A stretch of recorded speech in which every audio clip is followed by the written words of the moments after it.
If the Bible is divinely inspired, then how can the Mosaic Law be imperfect? Recently, I made an apologetics video responding to an atheist who was arguing that the Mosaic Law endorses slavery by reading Leviticus 25:44-46.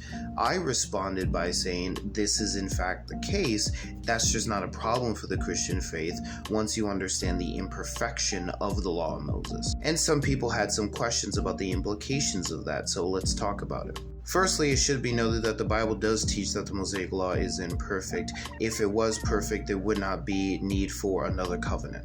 The law was weak and useless because it did not make anything perfect. Jesus himself says that the law of divorce was given because of the hard hearts of Israel, and then he goes back to the creation ethic of marriage and his own teachings in order to establish an understanding of marriage. The Old Testament also recognizes this. We see that the laws update, they change. One of the best examples of God accommodating Israel was allowing them to have a human king, because the Old Covenant was understood to be a suzerain-vassal treaty, and the suzerain was usually a king. Now in the Law of Moses, that's God. God is the suzerain, but God allows a change in the covenant he does not like to accommodate Israel. So the Mosaic Law is incomplete, it's in some sense useless, and it does not make anything perfect because it itself is not perfect.